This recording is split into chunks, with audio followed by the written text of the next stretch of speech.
Hello and welcome to Perspectives, where we'll take a deep dive into the issues of the day and where we'll take a look at people's opinion on such issues. I am Ruth Osime. And I am Majekodunmi-Oniru. Our focus today is on the hashtag Sex for Grades. Special guests will be joining us soon, but for right now, let's get started.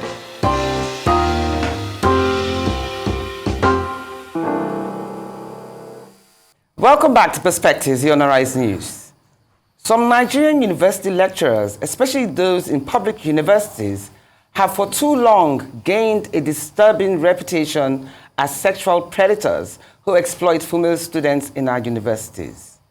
There's hardly any sign that the repulsive sex for marks culture in Nigeria's tertiary education system will abate anytime soon.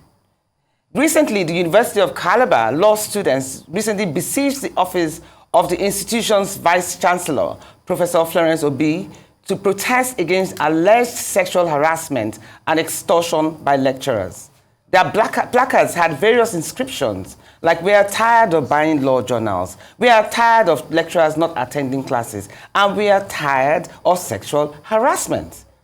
Some placards were even more expletive and vivid in description, but I leave you to use your imagination there. Some lecturers act like demigods in their departments and no one dares to question them. They see themselves as messiahs that can do and undo a girl's future. Woe betide any student who refuses their advances. It could mean extra years, which the lecturer usually determines. They believe the key to the girl's success is what lies in between their legs. But the voice of the oppressed seems to have found some bravery in making public allegations, which has generated reactions on social media, with many joining the students to lend their voices against the abuse of power. With rising increase of victims coming out to share their pain and experiences, they equally want justice to be meted out and are calling on institutions, religious bodies, and solely the government to come to their plight to defend more women like them. Very well said. Every now and then, a bad apple sneaks up into communities and institutions of great apples. Many times, the bad apple is weeded out as great institutions forge forward on their mission and vision built on smart work, ethics, and rigor. But what happens when the bad apple created the institution, or leads the institution, or was raised by a rotten apple under a laundered image, creating a cycle of bad apples? What happens when bad apples live a pretentious fake life, are in charge of the laws of the institution, recruit other bad apples, and establish a system in disguise of rotten apples from top to bottom and from bottom to top? Well, such environments hurt, damage, and sometimes kill many humans behind the scenes.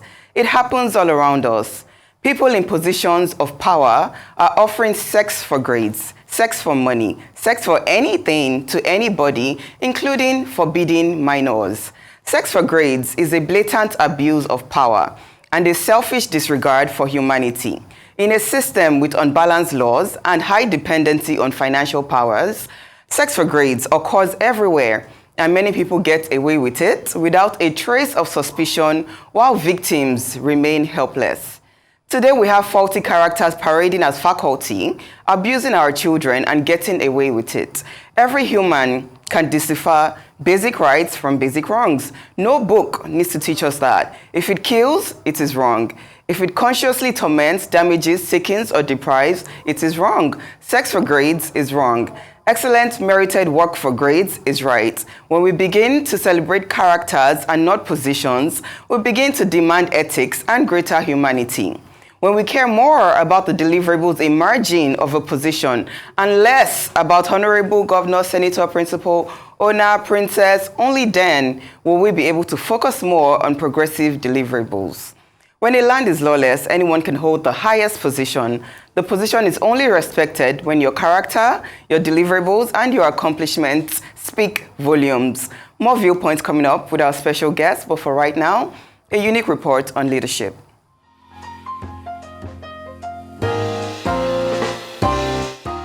And should not come with any baggage. But when the individuals like professors and teachers that have been entrusted to guide students seeking education decide to abuse the awards, then the purpose has been defeated. predatory professors are professors, lecturers, teachers, educators, and school administrators that sexually harass their students. School is hard enough, yet many students, especially in some Nigerian campuses, are forced to deal with sexual harassment by their professors. This is an uncomfortable topic, but a very serious one nonetheless. It is extremely sad to see students forced to choose between yielding to unwanted sexual overtures or risk failing the course they've worked hard to pass. The sheer cruelty of this and the often devastating consequences for the victims is the motivation behind this report. In 2021, 3 lecturers of the Ekuafeh-Ero University, OAU, in Ile-Ife, Osun State, were dismissed over alleged sexual harassment of students. Note, they were only dismissed. They were neither prosecuted nor convicted. In January 2021, it was the turn of Kaduna State University, where it dismissed a lecturer for sexually assaulting a student. In June and August of the same year, University of Lagos and University of Port Harcourt, Rivers State, each sacked a lecturer over allegations of sexual harassment. There have been so many other cases that have been brought up in recent times that have revealed the decay in the educational system. Today on Perspectives, we will be taking a look at ways to limit or curb the abuse of office by lecturers or guardians. What students should do when they face situations that put them in harm's way when they face predators in form of lecturers. This is, anytime you hear about this hashtag sex for grades thing, it just shows you how rotten the system has become. And it's very discouraging to know that as bad as this menace is in our universities, it's, some lecturers have been sacked because of it, but it's still a tap on the wrist. Yeah. And, I just don't envy the young women of today who have no choice but to go to these universities. Yeah. Because they always have heard of people that have not finished their courses, like the lady that did the film Sex for Grades, Kiki Modi, for instance. She couldn't finish her course. She was she was studying medicine, but because of one particular lecturer who had it in for her, he held on to her results, and after a while she got frustrated and she left. So that's what is most painful, that people who want to read hard and study hard are at the mercy of these predators. Right. It's just so unforgiving. There are multiple victims in this scenario. So there are the people who give the sex for the grades. They get the grades and they are unable to actually succeed later on in life because they didn't study. They didn't study, yes, that's true. There are two sides. You're looking at a honor certificate, but you get employed and you can't deliver on any task being given to you. It's faltered on all ends. So it doesn't work out well for anyone. When they come in, we will discuss this at greater detail. We're heading for a short break, but stay with us because we'll have in our hands full on return when we begin to engage our celebrity guests, including Chris Enioluwa, Inibehe, and our dear prof in the house, David Awurawo. Perspectives will return in just a moment.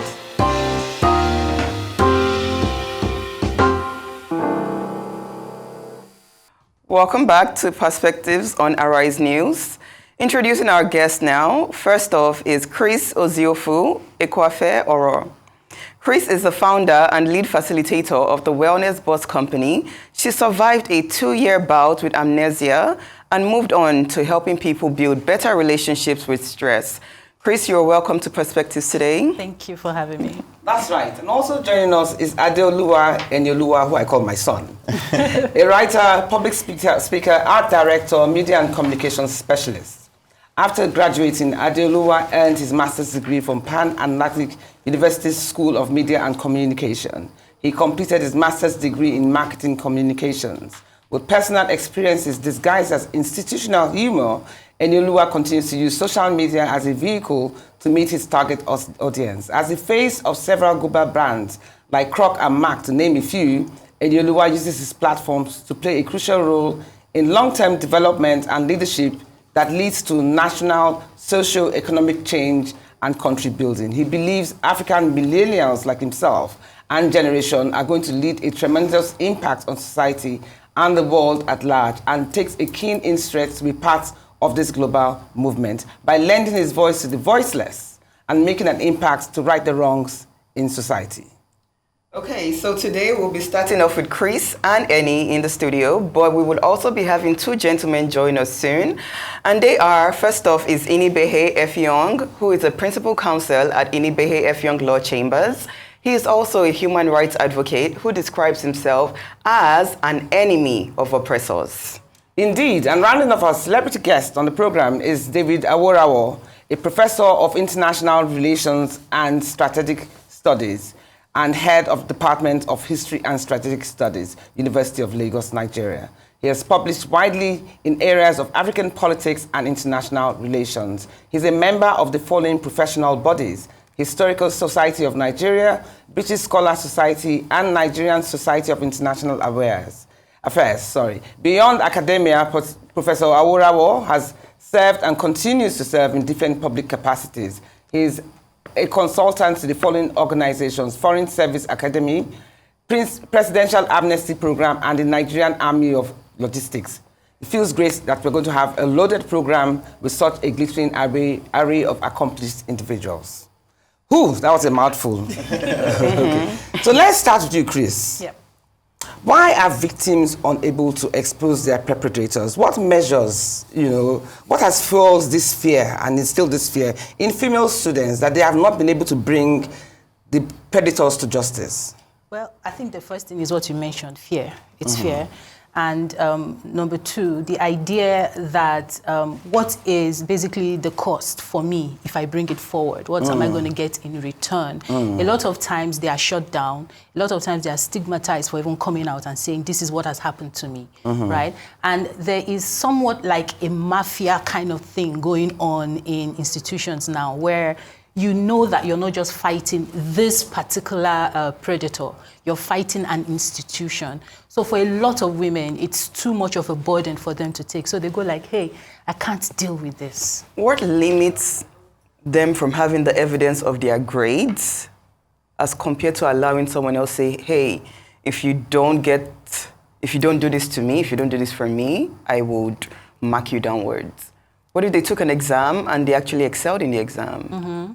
Now, they have that evidence. If they have the evidence, then they can take it forward. But again, as Shouldn't I said, there always be an evidence? There should always be evidence. In fact, we've said it now. We've said it over time that always take notes, always record every single conversation, every single interaction that you've had with these people, and you know that you did well in the exam. You have the proof that you did well. Of course, have it. But again, it's not just about knowing that I have proof. It's about knowing that measures are actually going to be taken. Like if you report, exactly, it will definitely take it to the next level. It's that you should see that efforts are being made, right? So you're not just wasting your time. Okay, Enioluwa, you, for instance, I mean, my little superstar. Yeah. Everybody knows somebody that has been sexually abused. Yeah. Because when I was doing the research for this, everybody, even whether you're 60, whether you're 40, whether you're 50, you have been a victim of sexual harassment one way or the other. And I mean, with the recent Calabar thing that happened, Unical, everyone knows that, the girls were tired of being sexually molested. Now, as a personality and a very strong millennial for your category, what are celebrities like you doing to lend your voice to the oppressed? And what would you like the government to do more in addressing this problem? Well, I mean, at best we can do is also you have a platform, and so you use your platform to communicate and let people know that this issue does exist, and, lend your voice to people, because when people know that people are backing them, or, they get to have more courage because, okay, there's a voice also there to, support me, and also let people be more aware. But I think at the end of the day, it boils down to government and justice, because, I went to university as an undergrad, State University, and at the time when I was in the university, there was a transition from one governor to another, and Governor Fayemi became the governor of the state, and his wife was very strong on it, and Enioluwa Fayemi. And so at that point, we knew that, there was a downgrade in how many people were affected by that, because she spoke categorically when we had institution programs, and she would say, I will not accept for anybody to come to my office and complain that someone was manipulative to them because of, asking for sex as regards their grades. And so, when people know that there's a back into it, there's more courage to it. And, you know, she spoke to lecturers directly. She wasn't trying to mouth it or just say, and, you know, she had results when people complained. Maybe other first ladies can learn from that, because you also said that you did, even though you went to a public school for your university, you went to a private university for your master's. Yeah. So tell us the difference, because you said there's a difference. Yeah, I know the difference is that in a private university, people know and people are fully aware, because when actions have consequences, people avoid them. It's just, in private university, if anybody reports, you are fully aware that you'll be suspended, even through the period of them trying to carry out a research, if it's true or not, investigations. And also, if it eventually happens, you would not just be sent out of the university, you will also probably be reported to government, because also people know that parents there would not take it lightly as well, because the university needs to protect their reputation. Of course, so in other words, one rule for the rich, another rule for the not so rich, basically. But I mean... Because they know there'll be a price to pay. Yes, there'll be a price to pay, but I mean, at the end of the day, that boils down to government, because there shouldn't be any segregation between, because this person can afford or not for basic human rights, because that's what makes it human rights. But speaking of consequences, Chris, how best can students make their complaints known without becoming victims to the lecturers? Because like you said, fear plays a very prominent role. So how best should the administration handle these cases by primarily protecting the interests of the victim? First of all, you know, it's very interesting, because I think was it in 2016 or so, the Senate wanted to pass a bill, right, to cut down on this sort of situation. ASU actually fought against it. And that Can you imagine that? Yes. But why did they fight against it? ASU fought against it. So that tells you something. Again, as I said, it's an institutional... Tell us why. What was their reasons for fighting against it? It's an institutional thing, right? But it's... You look at what happened in Lagos, University of Lagos. You know, there was this documentary that was done regarding that from BBC, I think. Yes, Sex for Grades. Sex for Grades.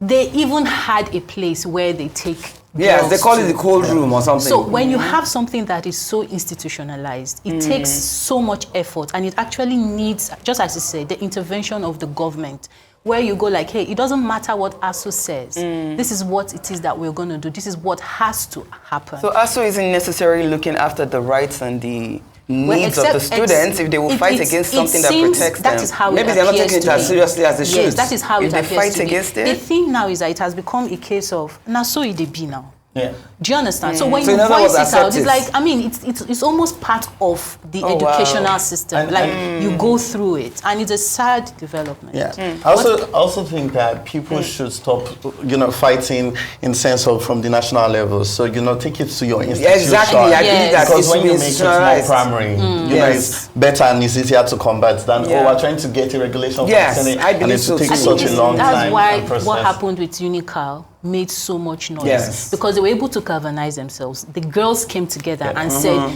enough is enough. Until you get up and say, I can't take this anymore. It doesn't matter what the institutions say. Now we have a wider audience. We have a global audience. And a stronger voice. You go online, you get your facts out there, and people are willing to support themselves. Absolutely. Anyway, let me round up with you, Enioluwa. Do you believe that sexually paid for grades has diluted the value of hard-earned grades and quality of graduates? Because some foreign firms now prefer students who schooled abroad. So do you believe this sex for grades has really impacted negatively in the quality of graduates? No, at the end of the day, everybody needs to come out of schools with good grades, and you know, everybody should spend time reading their books and studying and ensuring that they get good grades. I would say categorically that sex for grades is bad. We shouldn't encourage it in any way. And at the end of the day, you know, when people write examinations, like you said, when people write examinations, they should be sure that they're going to get the full scores for their what they wrote, and not even just for sex for grades. You know, public universities especially, you know, you have cases where lecturers say, oh, I forgot your script somewhere, or you're not even sure if they marked it. But I even heard that they even hold the scripts, they hold your results. Yes, like people hold your results and say, oh, you just see that. Can you imagine how frustrating that Yes, and it's very, because I had a particular classmates who went to the lecturer and said, oh, my result is in there, and immediately we went, because she went with the class governor and I was the class governor as well, and so we went together, and immediately he said, oh, so why did all of you come with her? We already knew what was up. Oh, he wants to meet her in particular, and he wants something. And so at that stage, we had to, okay, we have to tell our head of department about this. This is worrisome. And I think that's when it can be combated. But at the end of the day, like I say, But students... did she get her... She got it back because State University was very strong and permanent on it. Well, she's one of the lucky ones, because what about those who... Yes. I mean, the girl who did the program, for instance, said she had to quit university out of frustration. But you know, there are some boys too who are equally affected. What, the lecturers also sexually... Not really sexually assaulting them, but when a lecturer notices that a particular boy is close to a particular girl he has eyes for. Yes. Wow. Yes, so they stamp on you and they actually demand that you let the girl go. Oh, wow. As in they verbally tell you. Yes. Oh, I pass my through the goodness. system, so I do know. Yes. Yeah, they do that. They And do. talking about workplace and what employees want in terms of graduates, we tend to ignore the fact that there's a ripple effect when it comes to all these things. Yes, so when you are absolutely. already exposing, because these are children, a lot of the girls in school are in their 17 years, 18, 19, 20. So they are in school to just basically, not just learn academically, but to be exposed to life coping skills, right? But then you have them already learning that you can only get ahead when you sleep with this. So when this person leaves school, Now we see how it's is already happening. trained that way. that way. She knows that she only gets good grades when she sleeps with the oga at the top. So she gets It's already to a work, standard. and that is the mindset she has. So it actually limits our potential to work. So you find a lot of inept people, not just inept academically, but inept in terms of resilience, in terms of life coping skills. So you find them at work, they contribute to the toxicity in the workplace. Right. Okay, but what about some students who don't even like to study? I mean, come on. With every, like you were saying about apples, with every group, there's always a bad apple. You have some students who just are not interested in going to school, they don't study, they don't attend lectures, they go from one party to the other, and they become academically weak.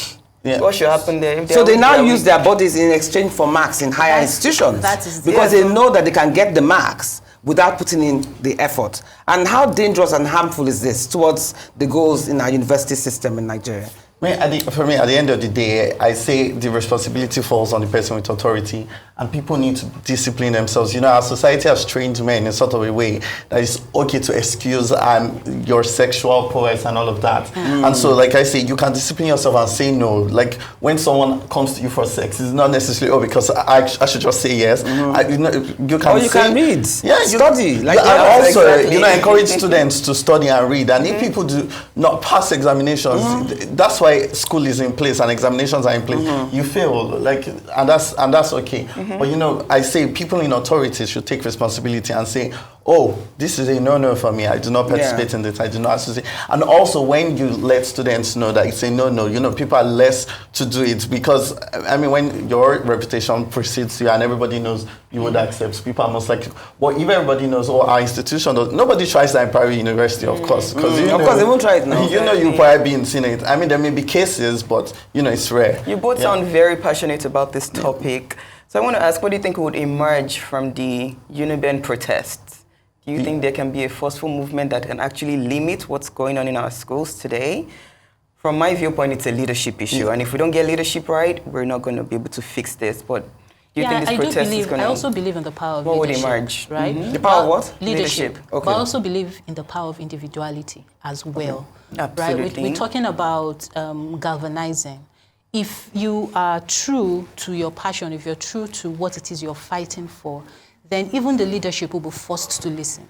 The leadership will be forced to take. So it depends on how strong Despite the voice is. decay in the Yes, system, it despite depends. them seeing it as a norm. A lot of times, what we do is we start off, we lose steam, and we relax. So we should go gather back to status momentum. quo Yes. until somebody else lifts up the flag again, and then we Yeah. go, hey, and then boom. So it's all about this us thing. keeping that momentum. Yeah, and I Okay. think it's easier collectively. You know, Yes. when you're one, people are most likely to yeah. get, you know, stigmatized and all of that. But collectively, you know, when a group of people come together, even if you're affected or not, and you say, oh, I'm going to support the girls in my class because I know of it. And, you know, that's, again, encouraging male students that when it comes to issues like this, these are your classmates. classmates, these are your friends, come together and also route for them and say, okay, no, this has to stop. Exactly. And enough. And now social media even makes it easier because not only, even if you do not get, executed by the university, now your name is everywhere. You're a sex offender, your children, your family members know. Okay, yes. Even at the end of the day, you might say, get them the embarrassment if they don't get anything at all.